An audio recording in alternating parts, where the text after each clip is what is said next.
여러분 안녕하세요. 사회복지 단기 합격 길잡이 영수원입니다. 네, 여러분 제가 어제 댓글을 쭉 살펴보니까 영어에 대해서 염려가 있으신 분들이 계셔서 일단 이거부터 설명해 드려야겠다는 생각이 들더라고요. 바로 뭐냐? 영어 합격선 전략 세우기입니다. 영어가 어렵다. 어디서부터 해야 되지?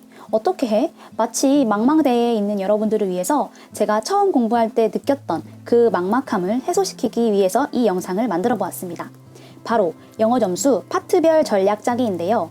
과연 어떤 파트에서 어떤 부분에서 몇 개 틀리고 몇 개 맞을지, 즉 점수를 어떻게 따낼 건지 쫙 훑어서 설명해 드릴 거예요. 즉 숲을 보는 건데요.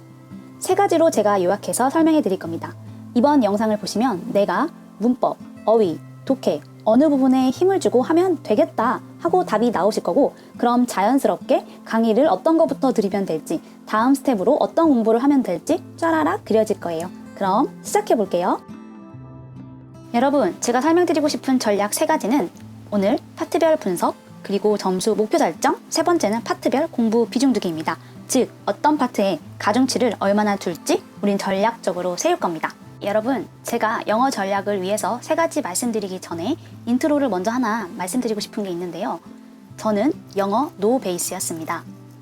토익 그런 거 저 모르겠고요. 저는 미드나 뭐 회화 이런 거 좋아했지 문법 이런 거는 진짜 몰랐어요. 공무원 영어 처음 봤을 때 완전 신세계였습니다. 어떻게 해야 될지 너무너무 막막하더라고요. 그렇다면 노베이스인 우리가 목표 점수는 솔직히 70 혹은 75점이에요. 앞자리가 8이 아니라 불안하시다고요? 절대 아닙니다. 영어 60점대로 들어오는 사람 정말 많아요. 나중에 합격해서 동기들 영어 점수 꼭 물어보세요. 저번 영상에서 제가 동기 한 명만 예시를 들었는데 제가 이번에 면접 스터디 하면서 동기들 물어보니까 영어 60점 진짜 많았어요. 그만큼 다들 영어의 실력자는 많지 않다는 겁니다. 네, 여러분, 저 2017년도에 국어 90, 영어 75, 한국사 95, 선택 과목은 70, 75라고 했습니다. 심지어 선택 과목 80점대도 아니에요. 하지만 최종 점수 375점 나와서 370점 정도는 거뜬히 넘고 합격했습니다. 그러니까 영어 70점, 75점 맞고 국어, 한국사 둘 다 90점대 맞으면 선택 과목 70점대여도 저처럼 합격하고요. 국어, 한국사가 만약에 둘 중에 하나가 80점대다. 예를 들면 국어가 85다, 한국사가 90점이다 싶으면 영어 75점이어도 선택 과목에서 80점대에 맞으면 합격하신다는 겁니다. 네, 여러분, 수험생 대부분이 영어는 노 베이스입니다. 제가 정말 앞선 영상에서도 또 한 번 말하는데요. 사회복지 응시생 중에서 영어 잘하는 응시생 진짜로 솔직하게 없어요. 정말 솔직하게 없습니다. 솔직히 말하면 영어 잘하는 사람이 왜 사회복지 응시합니까? 일반 행정 시험 보죠. 왜 우리 직렬 오냐고요. 솔직히 사회복지가 일행보다 커트라인이 낮고 또 일행보다 힘들다는 등 사회복지에 대한 여러 가지 말이 많죠. 그러니까 영어 잘하는 사람은 사회복지 직렬 굳이 안 와요. 그 사람들 이미 벌써 일행으로 갔습니다. 제가 하는 말 무슨 말인지 아시겠죠? 영어 노베이스여도 목표 점수 70점, 75점 맞고 우리 합격선으로 들어갑시다. 네, 여러분, 영어 합격선 전략 세우기 첫 번째, 파트별 분석 들어갈 겁니다. 영어는 총 20문제로 구성되어 있는데요. 어휘 4문제, 생활영어 2문제, 문법 4문제, 독해 10문제입니다. 우리의 최소 목표 점수를 70점이라고 가정해 볼게요. 그렇다면 우리는 총 6개를 틀리게 되는 건데요. 이 6개를 어떻게 쪼갤 거냐? 어휘 4문제 중에서 2개는 무조건 맞고 2개는 틀릴 수 있다는 가정 세웁니다. 생활영어 무조건 다 맞을 거예요. 문법 4문제, 4문제에 다 맞는 게 정말 좋지만 우리는 사람이므로 실수할 수 있어요. 1개 틀릴 수 있다고 가정하고 3개는 무조건 맞아야 됩니다. 그 다음으로 독해 10문제는 제가 틀리는 거 2개까지만 허용해야 된다고 하고 싶은데 긴장하면 실수할 수 있으니까 3개 틀릴 수 있다고 가정해 볼게요. 총 몇 개인가요? 6개 틀렸고 우리 14개 맞았습니다. 14개 맞으면 벌써 몇 점이죠? 70점이에요. 이렇게 우리는 전략을 세울 겁니다. 자, 여러분, 합격선 전략 세우기 두 번째, 목표 설정입니다. 먼저 어휘를 살펴볼게요. 어휘 4문제 중에서 2문제는 꼭 맞을 거예요. 두 문제는 최악의 상황으로 틀린다고 각오할게요. 제가 샵 7 영상에서 그랬죠? 4개 다 맞을 것처럼 공부하되 2개 맞을 수 있다고 각오하셔야 멘탈 데미지 없습니다. 또 내가 어휘 안 보여서 당황해가지고 뒤에 독해까지 못 풀면 절대 안 돼요. 실제 시험장에서 우리는 정신줄 꽉 잡아야 됩니다.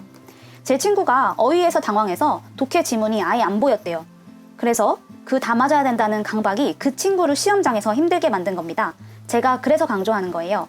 4개 다 맞을 듯 공부하되 우리는 2개는 무조건 맞고 2개 내가 몰라도 쿨하게 넘어가라는 겁니다. 이 2문제 때문에 우리는 독해 10문제 포기할 건가요? 이것만큼 최악은 없습니다. 우리는 이제 어휘에서 2개 맞아서 지금 10점 만들었습니다. 네, 그 다음으로 파트 2번째 생활영어입니다. 생활영어 2문제, 그 중에서 2문제 다 맞으라고 주는 문제입니다. 출제자들의 그 마음 감사히 잘 받아서 2문제 꼭 다 맞으셔야 돼요. 이거는 우리 절대 양보 못합니다.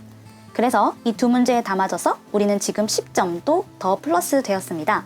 네, 여러분, 그 다음으로 문법입니다. 여러분, 제가 문법 지금 여기서 제일 강조하고 싶은데요. 우리는 문법 4문제에서 2개 이하로 맞으시면 안 됩니다. 즉, 문법에서 3개 혹은 4개 맞을 거예요. 문법 많이 어려우시죠? 저 솔직히 말할게요. 저 정말 영어 노베이스라서 이동기 하프 모의고사 풀면 진짜로 문법 맨날 틀렸고 저 솔직히 문법 어디가 맞고 어디가 틀린지 그냥 눈에 안 보이더라고요. 그냥 내가 4개 중에 2개라도 맞는 거 하늘에 맡긴다. 이 심정. 그 정도로 시험 3개월 전까지 포기 상태였습니다. 그런데요. 아는 선배가 조태정 교수님의 다독다독을 추천해 주더라고요. 그래서 정말 지푸라기로 잡는 심정으로 들었습니다. 그런데 제가 조태정 교수님 강의 들으면서 달라졌어요. 교수님은 우리의 목표가 문법 4문제 중 4개 다 맞을 거야. 수험생들은 시험 보고 나와서 막상 해설 들으면 문법에서 황당한 거 틀리고 와가지고 아 이제 보이는구나 라고 감탄하는데 그 정도로 영어는 그냥 배운 문법에서 나오기 때문에 문제 보는 습관, 즉 어디서부터 뭘 포인트로 봐야 될지 몰라서 틀리는 거래요. 그리고 우리가 영어를 한국어로 해석해서 풀기 때문에 틀리는 거라고 합니다. 이게 무슨 말이냐고요? 영어는 영어로 풀어야지 한글로 해석하는 순간 너희들은 영어도 제대로 해석 못하는데 왜 너희 해석을 믿고 문법을 푸냐며 말씀하시더라고요. 즉 자기 독해 실력 부족한 거 자기도 알면서 그 위험한 잣대를 문법에 들이미는 게 너무 위험하다고 합니다. 그래서 교수님은 영어를 영어로 푸는 방법 알려주셨고 이 강의 듣고 저 정말 모의고사 때 맨날 영어 문제 풀며 문법 4문제 중에서 4개 다 맞는 걸로 점수 올라갔어요. 자신감이 업돼서 시험장 갔고 시험장에서 정말 긴장해서 손이 덜덜 떨리는데요. 그때 정신줄 잡고 4문제 중에서 3문제 맞았습니다. 네, 여러분, 그 다음으로 독해입니다. 독해는 10문제 중에서 3개만 틀리고 7문제 맞기. 솔직히 저는 개인적으로 10문제 중에서 2개만 틀리고 8문제를 맞아야 한다고 하고 싶어요. 왜냐면 독해의 10문제가 어떻게 구성되어 있냐면 글의 요지나 주장 찾기 혹은 글의 무드, 빈칸에 비교 대조 접속사가 어떤 게 들어가는지, 그리고 ABC 문단 순서 배열과 빈칸 문장 추론으로 되어 있습니다. 이 중에서 정말 악명 높은 2문제가 바로 이 2문제인데요. 이 2문제를 풀 때 수험생들의 시간을 제일 많이 잡아먹는 게 바로 이 녀석들입니다. 이것 때문에 시간이 부족한 거예요. ABC 문단 섞어두고 순서에 맞춰 배열하는 거, 그리고 문장 한 줄을 아예 빈칸 두고 맞는 문장을 고르는 거, 이 2개가 제일 어렵기 때문에 여기에서 많은 수험생들이 틀리기도 합니다. 그의 나머지 주장, 글의 무드 이렇게 쉬운 것들은 다 맞으셔야 돼요. 그래서 이렇게 2개 틀리는 거를 목표로 하고 나머지는 다 맞아야 안정빵이라고 하고 싶은데 우리는 시험장에서 긴장하면 실수할 수 있으니까 이 2개 틀린다고 가정하고 이 중에서 1개 틀린다고 가정했을 때 그냥 넉넉 잡아 3개는 틀린다고 생각할게요. 이렇게 해서 우리는 10문제 중 7개 맞아서 지금 35점으로 획득했습니다. 자, 여러분, 그러면 집계를 내볼게요. 어휘 4문제 중에서 2문제 맞았고 생활영어는 2문제 다 맞았습니다. 문법은 4문제 중에서 3문제 맞았고요. 독해는 10문제 중에서 7문제 맞았어요. 그럼 총 14개 맞은 거고 우리의 목표 점수 70점 도달입니다. 여기에서 독해가 하나 더 맞는다면 8개가 되겠죠? 그러면 최대 75점까지 찍을 수 있다는 겁니다. 네, 여러분, 영어 합격선 전략 세우기 마지막 그 3번째 공부 가중치 최종 결론입니다. 여러분들에게 한 번에 보여드리기 위해서 이렇게 표를 만들었어요. 우리가 앞에서 설명했던 목표 개수 있죠? 위에 한 번 더 확인해 주시고요. 그렇다면 이거에 대한 가중치를 어떻게 둘 거냐? 저는 10점 만점이라고 할 때 이 공부 투자 시간을 바로 2, 1, 4, 3이라고 하고 싶습니다. 여러분, 이거는 중요도를 말하는 게 아니라 내가 공부 시간은 얼마나 투자할지 그 투자를 말하는 거예요. 여러분, 문법 4 보이시죠? 공시 초반에 문법에 최대로 집중해서 이것부터 하셔야 돼요. 어디서 나올지 모르는 어휘 다 맞으려고 문법 4문제 다 맞힐 수 있는데 문법 놓치면 절대 안 됩니다. 문법은 정말 나오는 포인트에서 딱 나오고 정말 내가 진짜 시간 없다, 최악의 상황을 대비한다 생각하면 그냥 문법부터 하세요. 저는 과감하게 말하고 싶어요. 정 안 될 것 같으면 문법부터 하시는 게 답입니다. 솔직히 독해도 문법이 되어 있지 않으면 해석이 안 돼요. 독해를 포기하라는 게 아니라 문법에 더 비중을 두시라는 겁니다. 그리고 독해는 왜 비중이 3이냐? 독해는 총 10문제입니다. 저는 그래서 이동기에 독해 원리를 강의를 사서 그 강의를 한번 쭈르륵 들었고요. 독해하는 방법을 터득한 다음에 매일 아침 똑같은 시간에 하프 모의고사를 풀었는데요. 여러분, 하프 모의고사는 총 10문제로 구성되어 있고 그 중에 독해는 5문제입니다. 5문제를 9개월 동안 매일매일 풀었다고 생각해 보세요. 평일 기준으로 20일씩만 해도 벌써 180회를 푼 거죠. 이렇듯 저는 같은 시간, 항상 매일같이 공부했다는 그 성실함에 비중을 3으로 두었습니다. 자, 그리고 그 다음으로는 어휘인데요. 어휘는 정말 분량이 많아서 내가 앉아서 외우기보다 강의를 듣자마자 눈으로 먼저 빠르게 복습하고 저는 이걸 어떻게 외웠냐? 화장실 갈 때, 혹은 밥 먹을 때, 산책할 때, 커피 마실 때 등등 내가 이동할 때마다 혹은 잠자기 전에 정말 틈틈이 생활의 모든 사이사이마다 이 어휘를 집어 넣으셔야 됩니다. 그래야 외워져요. 공무원 어휘 솔직히 정말 특이하고 난생 처음 보는 거 너무너무 많아요. 어휘 자체가 되게 고급지다고 할까요? 특히 동의어가 너무 많아서 저는 헷갈리더라고요. 그래서 내 생활에 틈틈이 집어넣지 않으면 그냥 외우면 지루해지거든요. 그렇게 시간마다 틈을 내어서 외우시라는 겁니다. 그래서 어휘는 가중치를 2로 두었습니다. 네, 여러분, 마지막으로는 생활영어예요. 생활영어는 말 안 해도 아시죠? 여기서 가중치를 1로 두었는데요. 중요도를 말하는 게 아니라 공부시간 투자를 말하는 겁니다. 투자 대비 가성비가 제일 높은 파트가 바로 생활영어 파트입니다. 여기는 최빈출로 요약되어 있는 것만 암기해도 무조건 다 맞아야 되는 부분이에요. 기출과 하프 모의고사에서 계속해서 훈련하시면 됩니다. 자, 여러분, 제가 만든 표 잘 보이시죠?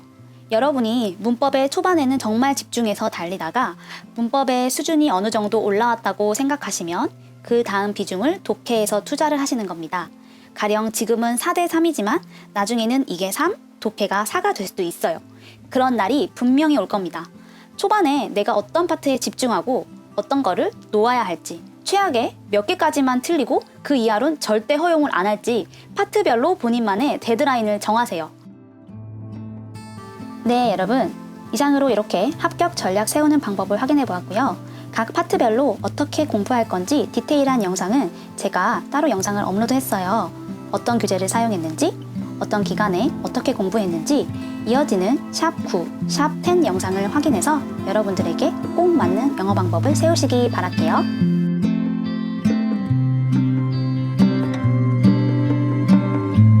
네, 여러분, 이상으로 영어 점수 전략 세우기 3가지로 알아보았고요. 여러분들의 좋아요와 댓글은 제가 영상을 만드는데 큰 힘이 됩니다. 그럼 사회복지 공시생 모두 힘내요. 파이팅! 안녕!